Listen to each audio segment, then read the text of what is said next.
I am Felipe. I am Renee. And I am Mariana.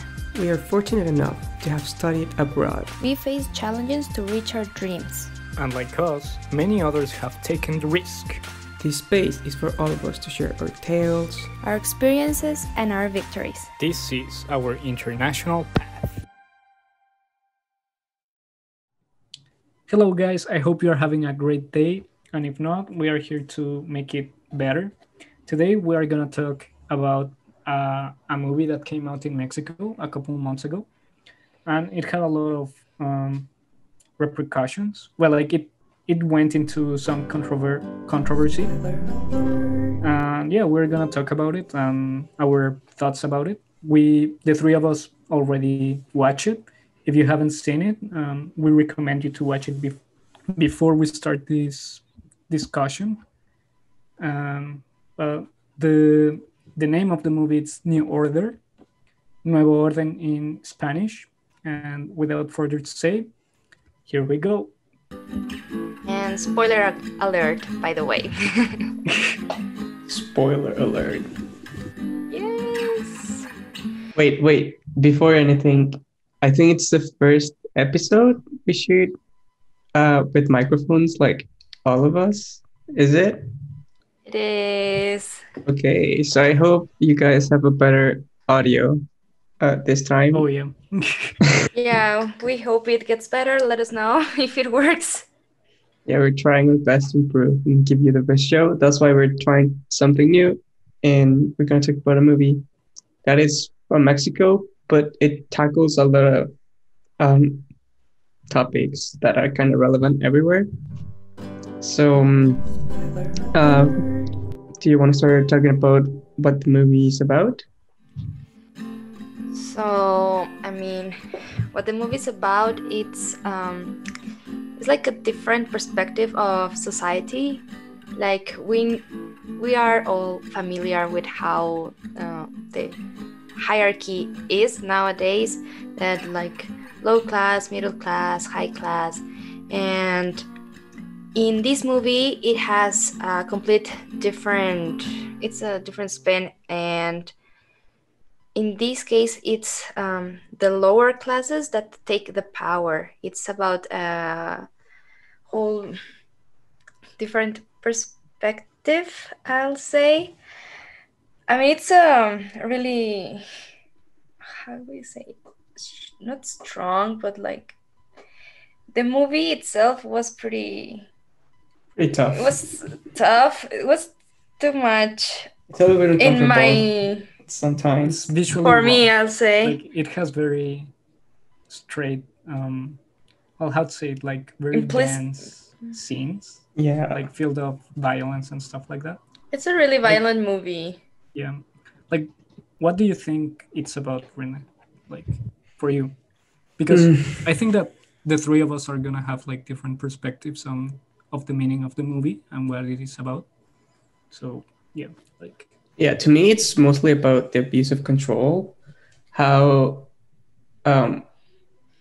we try to change, structures and powers, but in the end of the day, whoever is on top, it's going to be mostly corrupt. So I think that's what I got.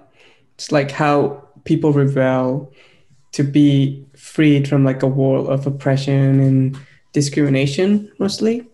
And they end up doing the same thing. That's what I got from the movie. Yeah, because like, as you said, like, everyone wants to be on the top. Of course. So they want to have the control to live a comfortable life. But like, which measures are we willing to take in order to get that, And that for me was to like how I saw like they were willing to kill people, to kidnap, to abuse them, to do all that kind of horrible things just to get more money, to be powerful. And is it really worth it? Really? Like I feel like there's too many different points of view like in this movie, and I try to like put myself into the shoes of like the people who are the new order.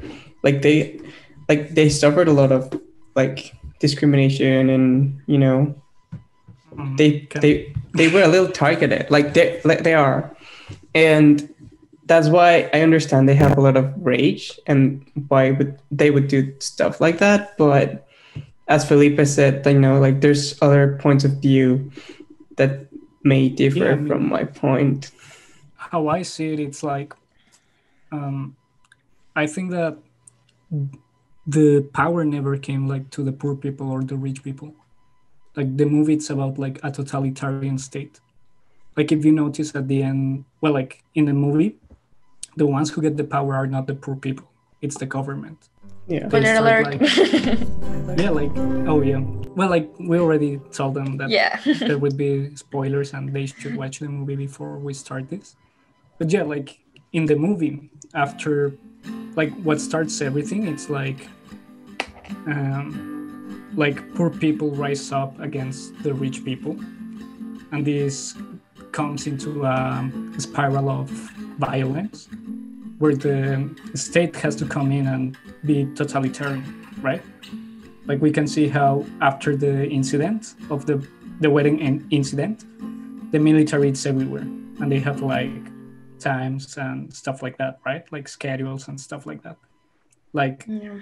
it's not about like poor people and rich people. It's more about like it's a criticism about how if we let the government be a totalitarian state, everyone gets fucked. Like poor people and rich people. That's my lecture.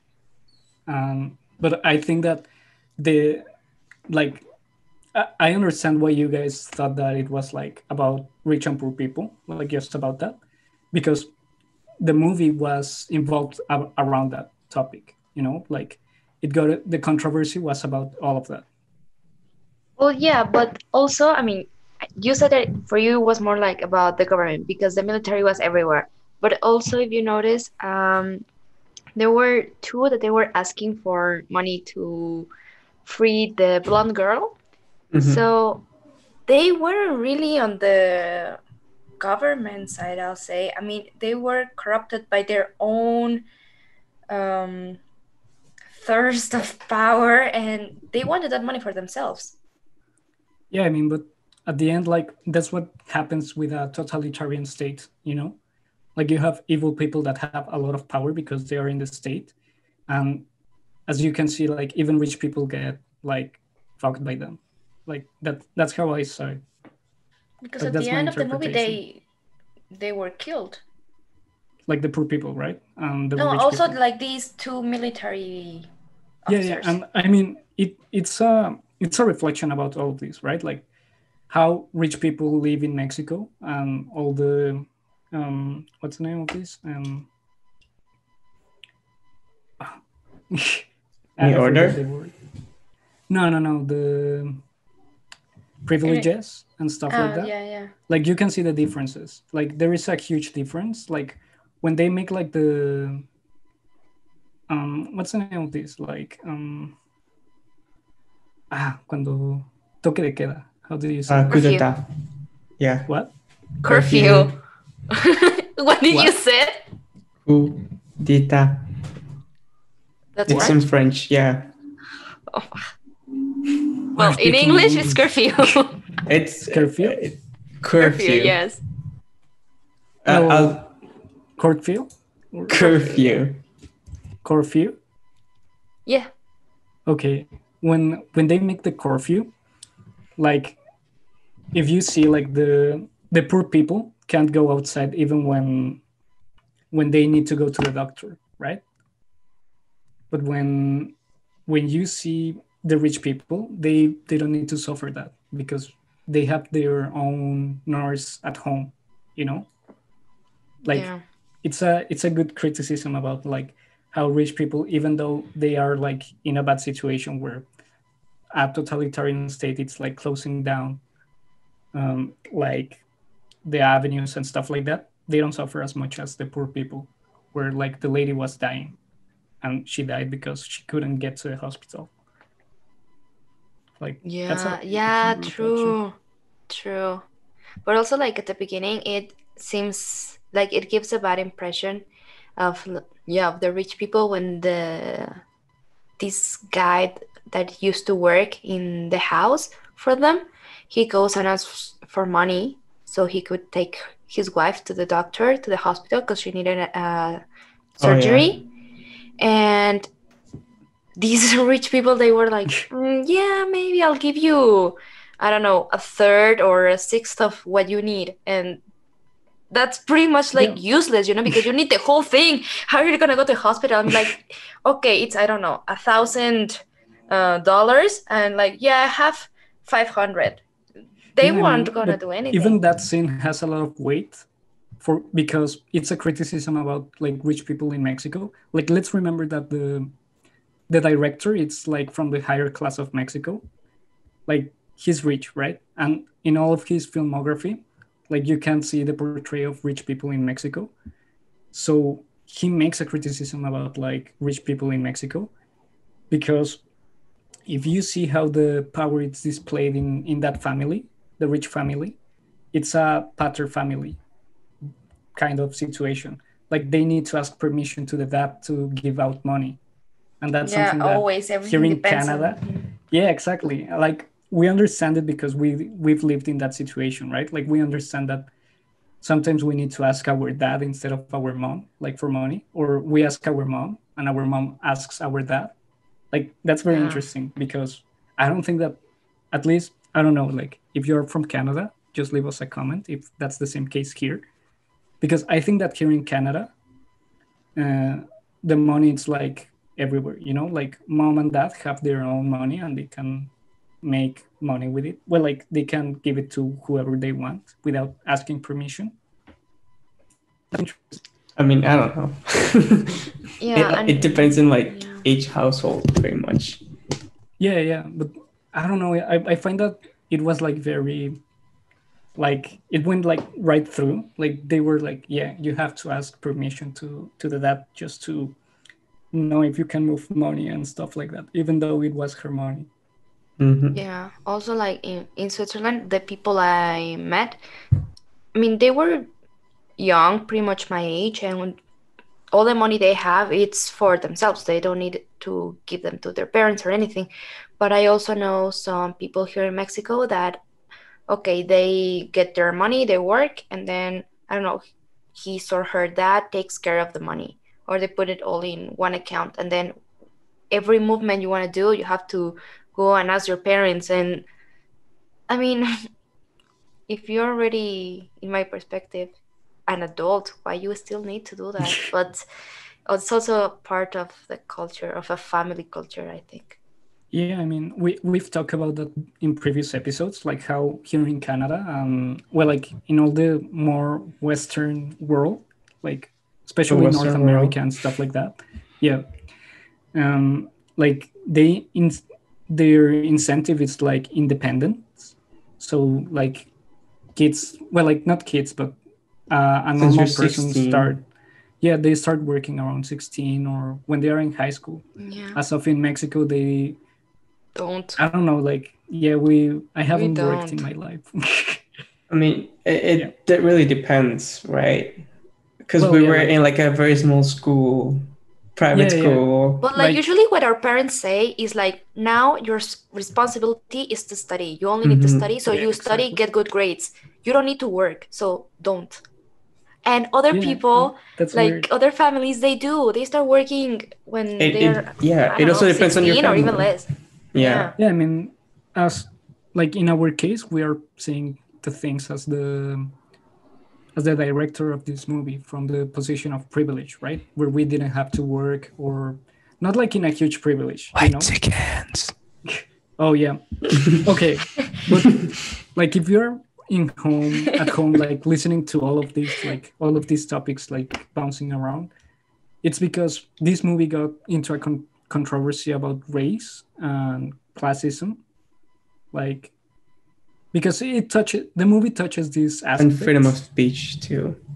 yeah, freedom of speech. Like here I have like a little interview that the director had. It's in English. I mean, it's in Spanish. So if you are wait, English speaker, then we can tell you a little bit about what it is about. But for the Spanish speakers, you'll have a small extract of it so you can have a little bit more of context of what the big issue and controversy was. okay, so this movie was canceled like when the trailer came out because of the like people were complaining about how indigenous people and poor people were portrayed like in the movie. And this is the trailer. This is the little fragment why it got.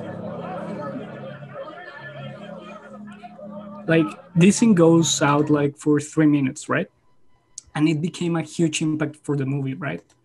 Where a lot of people were complaining about how this movie was classist, about like how the bad people are like indigenous people or poor people.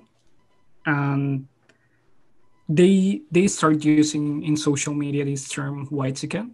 Well, like in this interview, the director talks about it. De gente de clase alta o gente blanca, por ahí decían whitezican. Alguien que acusa de racismo y está creando esos términos está siendo profundamente racista. So yeah, so basically in this fragment of this interview, he gets in the topic about like the social media and how the movie got criticized even before it came out, and how they were talking about racial issues, and they were like saying like, oh, these white chickens are like saying this and that. For those who are outside from Mexico, they might not know what a white chicken is. Like, do you guys want to say what a white chicken is? It's a privileged Mexican, kind of like white, that has like white points of view, but they're Mexican, so it's kind of redundant. Yeah, because also like what they mean with white is more like Americanized, related to the United States way of life, or European people that have privileges, basically. Yeah, I mean, I saw where the term came from. It came from a Netflix special where it's called Welcome to Mexico, something like that. But it portrays like the rich people in Mexico, that they live like in this bubble. Oh, I like remember, outside of the, like they live in this like I haven't watched different it. world, you know? Like I haven't watched it, but I learned about it. Okay.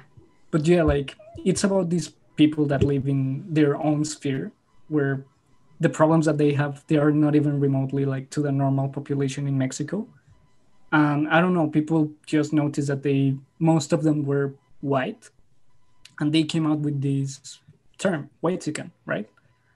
So what the director was complaining about, it's like, how can these people that are complaining about racial issues can be so racist, right? Like you're using this term whitezican, that it's like reflecting on a race, like to make an example, right? It's like you're having like two faces, right? Like you are being biased.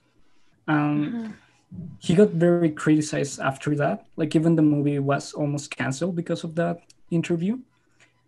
Because like people start saying like they start saying that reverse racism doesn't exist, and this opened a huge debate in Mexico, because most of the people, they just say like, oh, you are white and you are privileged, you don't have the right to, like, if I discriminate you, I'm not, like it doesn't exist.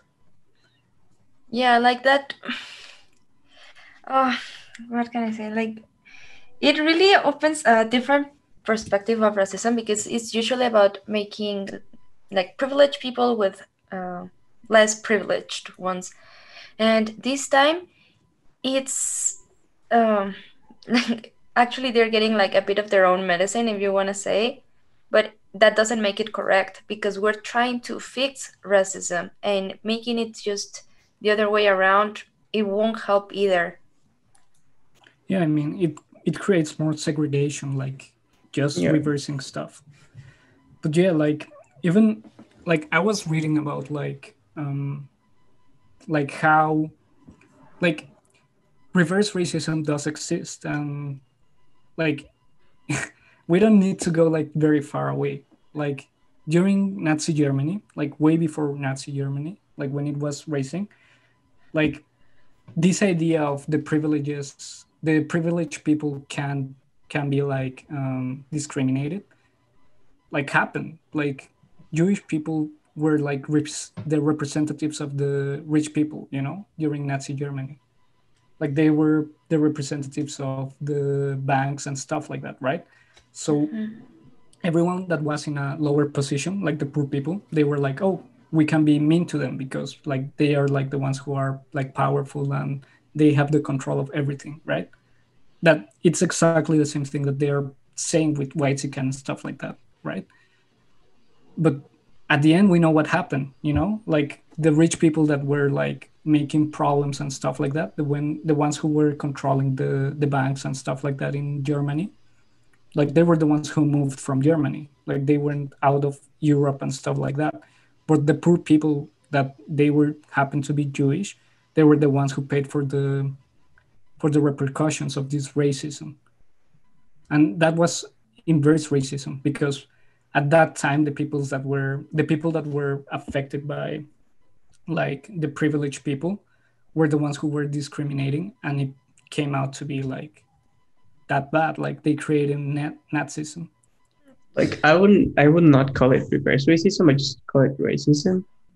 Like when you No, believe that because it's the believe same that because the your perception race that is they better had. than someone else's, that's what I would see. Like it doesn't have to be someone did something to me, so now I'm gonna do it. It's just even if you do it out of No, but their nowhere. perception was like we can we can be racist to them because they have privilege. You know, it's the same idea because they were the like their perception at that time was that they were the ones with power. So if they have power, it's not racism because you know, like it's different. Like Then it's classism because it's not that, well, no, in that case it was racism because it was regarding the race. This one is more classism. Wow, sounds getting. sorry for the cut. But yeah, like what I was trying to say, it's like it's classism and racism at the same time because like at that time Jewish people represented the banks and stuff like that. Like they represented the higher power, you know, in Germany. So their solution was like, oh, let's exterminate everyone. And yeah, like that's weird because it's the same thing as we are seeing now. Like And that's we shame like where I oh, sorry. believe freedom, like because this is very close to freedom of speech. So it's the right to express your own opinion, right? But I think there should be like a limit, right? Because as you just said, Nazis were like, oh yeah, just let's kill everyone. So if you don't put like a barrier or you don't stop that way of thinking, it's gonna happen again because it already happened. That's why I said there should be like a limit. So as long as you're not threatening someone or hurting someone, I think you're Yeah, of good. course. Yeah, I mean, as long as it's not like a direct attack, I think that there shouldn't be like a ban or anything. Yeah, it's Because like who when you, dictates like what it's right and what it's wrong? well, that's why I say like as long as you don't hurt anyone. Yeah, there are some limits. There always have to be limits in Yeah, any way because because things can get out of hand. Yeah. Yeah. So yeah, in this case, with this white skin thing, yeah, I think like nowadays it's been a little bit more towards like more discrimination towards them because since they've had a really an easier way of life, most people think that, oh, I mean, you're white again, you have no opinion, you cannot say anything because you And don't it know also how life it's like. And Yeah, I mean, it also depends. Like when someone's saying, "Oh my God, life is so hard," and your job is, as you said, like just wake up, log into your Zoom class. Like that's not the same Yeah. as someone who doesn't have the money to go to school and has to like go in the streets and sell candy for like 1 peso and have to yeah, make but like I 500 mean, pesos a day. But you don't have to discriminate people based on that, you know? yeah, I mean, I think that the bigger problem is like people that are like, "Oh, shut up, you're a white chicken." They, I don't know, like it's like they are making Oh you less yeah, human. yeah, Like they making don't make you have an that's opinion exciting. or an Yeah, idea. as long as what you're saying, I mean, you can say whatever you want, right? But as long Yeah. as you're, I don't know, because you can say something dumb and people are gonna laugh, and that's okay. It may make you feel bad, but like whatever. So I think opinion should be respected, like both ways, right? Like if I say, "Oh, my life is so hard," I have to like log into my Zoom class every day, and it's really boring. Like, yeah, it may suck, but it's not the same. And as long as you express to me and share with me how life is hard for you, I think that's the better resolution rather than just being like, "Oh, you don't know, shut up." Like, I don't know. But I also don't think that it's really like productive or effective if you're like, oh no, like I'm having so many troubles and problems and I feel like my life sucks and then someone comes and tells you, "Oh, come on, you have food in your table, you have water, you have clothes, then you have a good life." Yeah, I mean, But then Well, you that still that takes feel you like it to well, sucks. yeah, And that doesn't make sense. You know, you cannot just compare that all the time. Like, yeah, in Africa, people and kids are dying. Like, okay, so now I have to be happy with my life, you know? well, that's what I'm yeah, I saying. Try mean, to like understand and be more empathetic. Like, I Yeah. can share with you my struggle of like, oh no, I live by myself, I have to make food for myself and whatever, right? And then you can complain like, oh, I don't know, I had to go to the bank or something, right? Like it's different in really in different scenarios. So we can only share and try to understand, but we won't really understand because we're not in the same shoes, you know?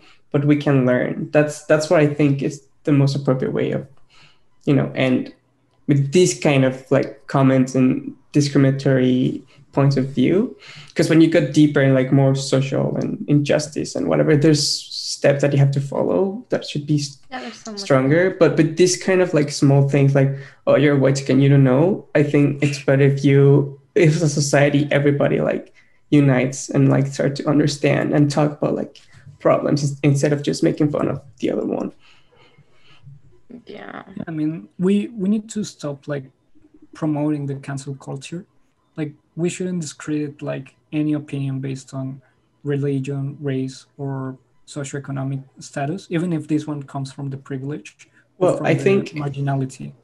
cancel culture came from the Me Too movement, which is like a movement that empowers women to come out and Yeah. like, I think Mariana is the better person to talk about it. But No, go I don't know if you want to talk ahead. about it.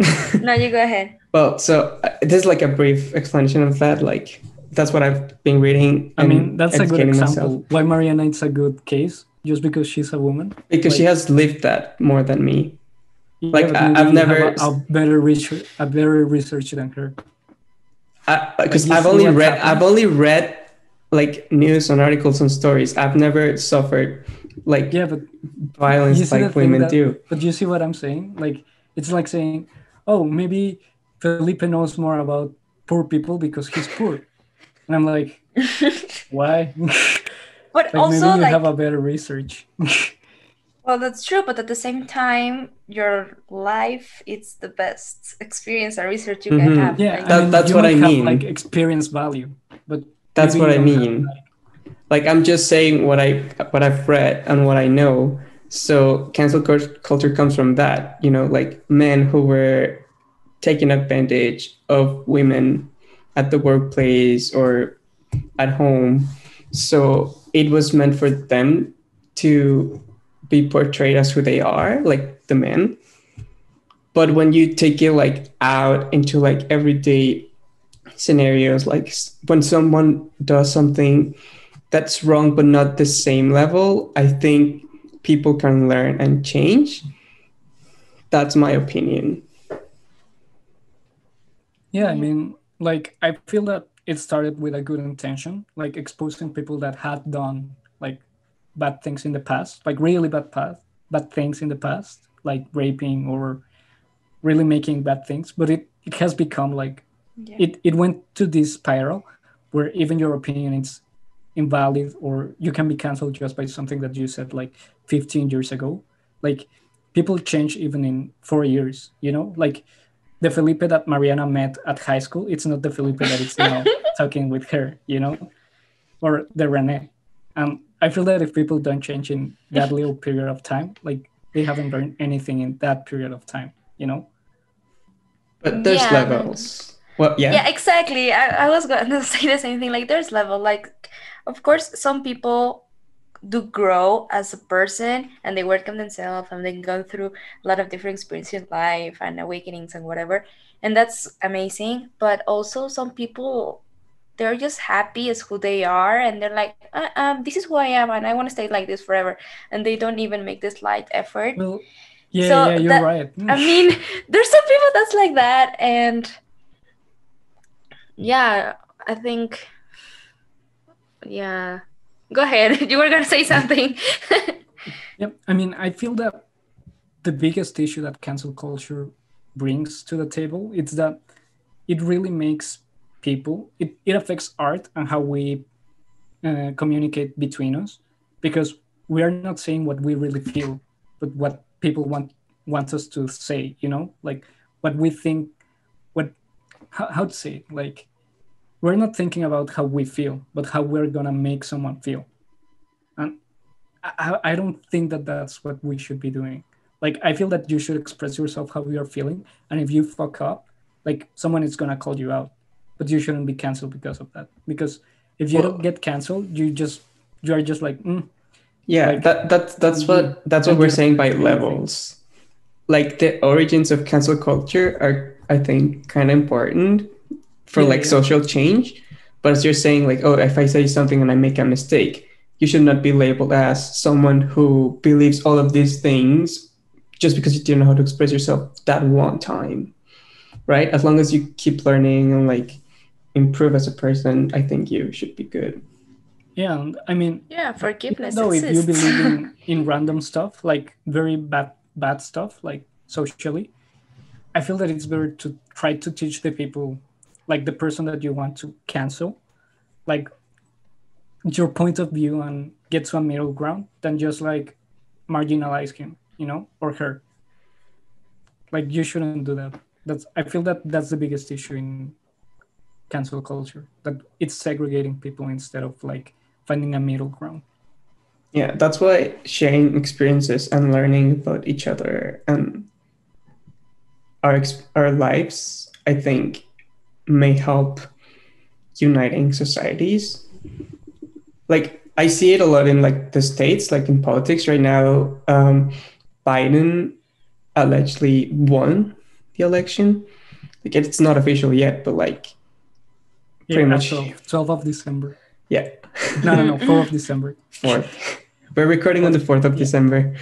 that we're recording this episode. Yeah. So you see it there, like Trump being really negative towards like everybody else. What and instead he could be understanding, okay, I lost, and he still have the constitutional right to, be a candidate in 4 years, right? So instead of like complaining, being okay, what did I do wrong this election to lose? Which like I'm not saying Trump is a good person. I don't like him, and I'm just waiting for him to like get out of office so I can unfollow him on Twitter because I hate him. But but I think that's what he should be doing, listening to the people, because there's a lot of people who support him. Like, yeah, we lost. What can we do now, right? Yeah, So I just mean, listening to more people who are more open to different scenarios and like different mindset. That's what Yeah, helps. exactly. And that's why it's more like to be a open-minded person. Like, Yeah, I I think mean, that's one of the best oh, sorry. things you can do when you're working on yourself. Like, try to be more open minded. Because in that case, like now that you mentioned Trump, for example, he's like, no, I want things done in a certain way. And if they are not like this, then it's not correct. It's not possible. So, I mean, it's like, dude, open your mind a little bit. There's so much more. And that's also the same with here from with the people from different status in the social environment and in different cultures. Like, you just have to open up a little bit more and try to understand what the other people's been through. I mean, you don't have to like physically personally go through the same, but to listen their story and try to understand. That's also like reason why we're doing this amazing podcast and we listen to other people, because we want to understand why they left, why they're doing what they do, how did they do it.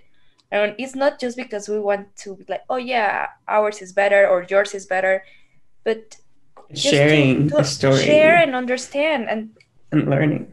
Yeah, people from Yeah, I different mean, parts and and we are a everything. little bit limited because every person that we've interviewed, like they have immigrate the legal way, like doing every like the tedious way to get to another country.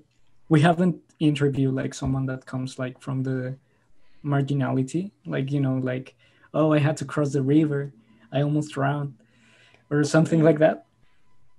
It would be interesting, but we don't do it because we don't know, and at least I don't know anyone that has done that. It's also I kind don't of know. dangerous for them Yeah, to yeah, be it's doing dangerous that. for Yes. them. But yeah, like I feel that maybe in the future, if they want, if we find someone, When they are legal or something. yeah. I mean, yeah, we can make it like, we can blur his face or her face and change her voice, Distortion the or voice. yeah, yeah, Okay, well, that's other ideas for the future. yeah, yeah. Because I feel that it would be very interesting to have that like point of view, like from the illegal immigration. Like I don't agree with it, but I feel that it's something that happens. That's also what we're talking about. Like, be empathetic. Be like, okay, maybe they don't have another choice. Yeah, They yeah, really had no job. They couldn't eat, or Yeah. they.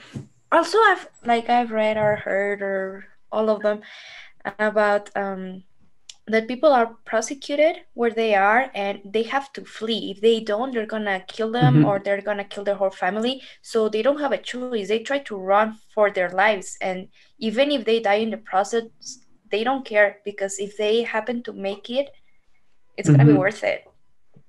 yeah. I Exactly. mean, we're gonna talk more about immigration, and like Yeah. we were thinking about making like an immigration um, Like special episode. like this Yeah, one. like a special, but about like immigration portrayed in movies, like with a couple of Mexican movies, like mostly like the South American to North American immigration. Let us know if Because you're interested. yeah, because I feel that it has changed along the time. Like I feel that before it was portrayed like as a dramatic thing, like how to say it, like shit, I forgot the word. You In know Spanish?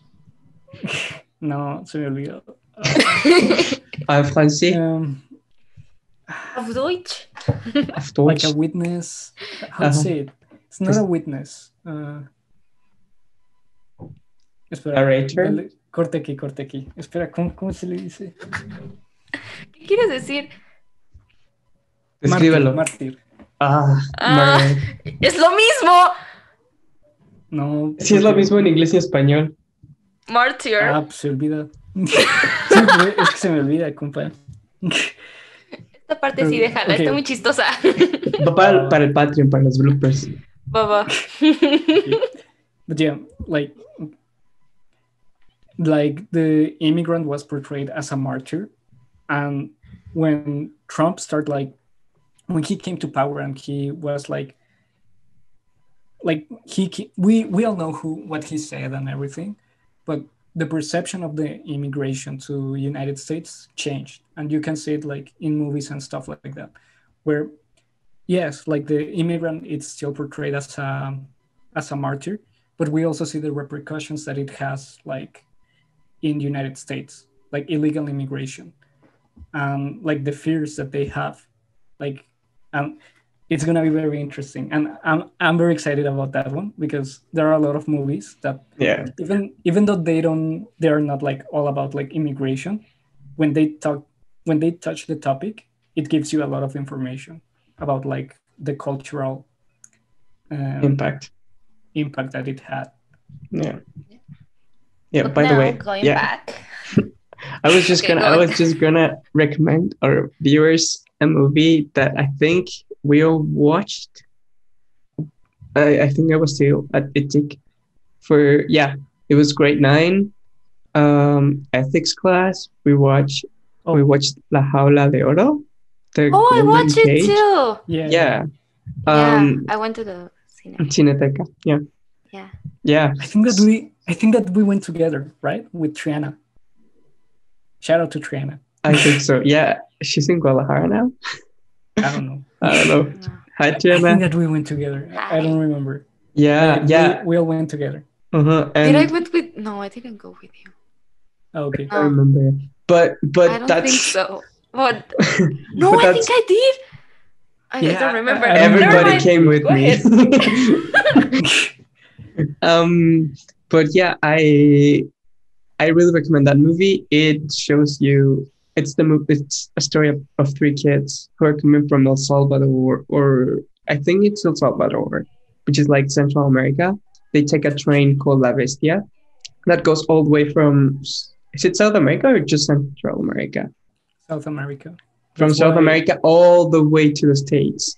And it's their journey, how they get to Mexico and how they have to cross the border. And like, it's very tough. It touched me a lot. And it really is a must watch if you're interested in the topic of legal immigration and why people do that, even though they know it's going to really suck.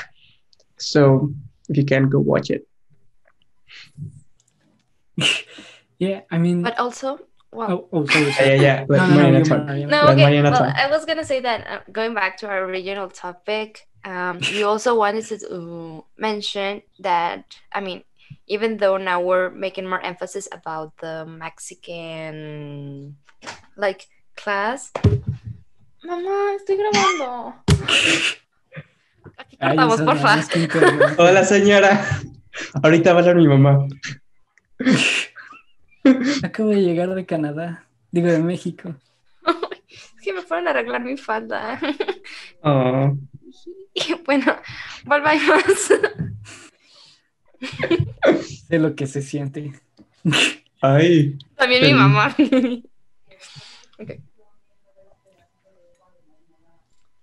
So now that we're making more of an emphasis in Mexican culture and the classism, we also wanted to mention about another movie, a South Korean movie. You must be familiar with it, called Parasites. And that is pretty much the same idea. I mean, Rene right now is putting his hands around his ears because he hasn't watched it. But I'll just like say something briefly. And it's the same. It's pretty much the same idea. Spoiler alert. It's just, I'm not gonna spoil anything. Just like small, but like that it's people that's not that privileged, low class people that work hard every day to get their food in their table, and how they envy so much someone with power or that has all the privileges, and sometimes that morality and being humble, what's right and what's wrong, it's sometimes it doesn't, it's not there anymore, like just because. I mean, as Mariana is saying, like, I feel that both movies represent like the moral decomposing of morality in both of the of it's like the different moralities that we have in both countries. Like, it touches the same topics, like the rich people that don't care about poor people, the poor people that want what rich people have, it's so, I don't know, they touch the same way, and it's very interesting to see how they both differ in how they were received by the public. Like in Mexico, uh, Parasites was like prized, like everyone loved it. Even in Korea, they were like, "Yeah, we're shitty people." Like Yeah, it's a this is really what it's good movie. happening. Yeah, like people are like, this is what it's happening in Korea. Like rich people are shitty, and like it really showcased like Not the that it's shitty, but problematics. yeah. But Well, yeah, as you but said, like, the huge differences between one class and the other, like it's two yeah, yeah, extremes. yeah, because I think that the problem that Mexico has, it's like we are focusing this into racism and classism when we should be like thinking about like the difference between like we should be looking at who's getting all the money, you know, because it's very stupid to think that only white people in Mexico are rich, when at least I know people that are like dark skinned and they are rich in Mexico, Carlos you know. Slim. Yeah, like no, like even like YouTubers and stuff like that, like whatever tomorrow stuff like that, they're like they're Mexican, like they look Mexican, you know, and they are rich people. Like it's stupid to say that only white people are rich when we know that that's not the case. Like my grandfather used to work at the Central de Abastos, that is like the biggest market in Mexico. And he met people that were like indigenous people, and he had more money than us. They had more money than us. Like they were billionaires. My grandfather was an accountant for them, and he was like, man, like these guys, like they look like indigenous, and they are billionaires. Like they have well, not billionaires, but they have millions A of lot of money. pesos. Yeah, yeah, and it's something that like I understand that in Mexico due to the colonization and all of that, like we have this stigma that white people are rich because, well, like it's like a history class, you know, like the mestizos and stuff like that. Mhm. Like at the beginning they Yeah, were like the rich makes people. Like it sense. was a very race based thing. Yeah. Yeah, and still. Yeah, yeah. It, Still, we still have that little stigma, but we can't say that only white people are rich. Like I feel that that's like just falling into a racist topic. You know, like I don't know. It's like very light minded. Like yeah, racism not too able. stereotypical. Yeah, because if you are not able to see like someone like of darker skin being rich, like even if you're a darker skin, what makes you like you're saying that you can make it because of your skin? Like I don't know, like I feel that it's like a very close-minded, you know. Yeah. Yeah, yeah. This was a lot of information. Do you think Yeah, it's appropriate to close the show? yeah, Yeah. It Yeah. seems like it. We went to a lot of different topics. We touched a lot of them, and it's just briefly because, like, if we made appropriate research, we could go into just one of these topics for hours, but that's not the case.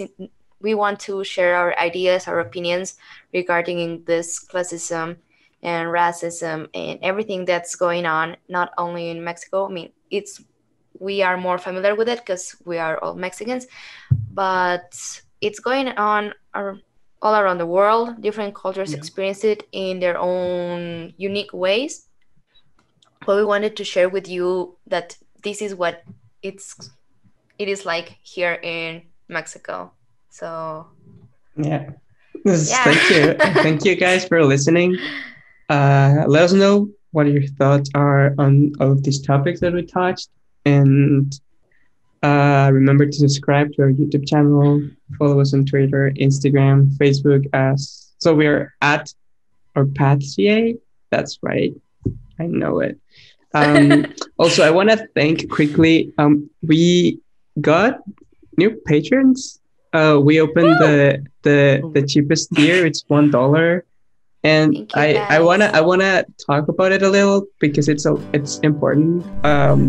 Because we want to be transparent in how we use the money, because it's not just like us spending it. We're not making a lot of money. We're making about 20 ish, like a little bit less than 20 American dollars. This is like 15 Canadian dollars, and we're using this money to pay for our hosting platform for the podcast. And then I really wish I could pay Mariana and Philip for the job they're doing. Mariana Oh, does a lot of no. social media stuff, and then Philip has been helping her now, because I was editing and doing like the intense stuff social media. Now Philip is Yeah. helping me with that part because I got a new job, and Because yeah, we're a team. We yeah, share as much as we can. yeah. I mean, So yeah, how I see it, like, I don't know, like I don't like to ask people like to get into our Patreon or anything, because I feel that culture and like dialogue should be free, like for everyone. But like, if you want to do it, like, good, yeah, like you it's have not a an good heart. obligation. Thank We you. we are gonna We still Yeah, make appreciate the yeah. show, and we have like some perks if you have we have different tiers, and you get like extra content that didn't make it to the final episode, or like some images that we didn't use, like stuff like that. And once we get like we have like a goal. If we reach, I don't know how many, I don't remember how many patrons, we're gonna start like live streaming once a month with those patrons and stuff like that to build a community. So yeah, if you want to also join the overall community, follow us on our social media and YouTube. And thank you so much, guys. Thank you guys for listening. And remember, don't cancel dialogue. Mhm. Keep Bye an bye. open mind, guys. Bye bye. Bye bye.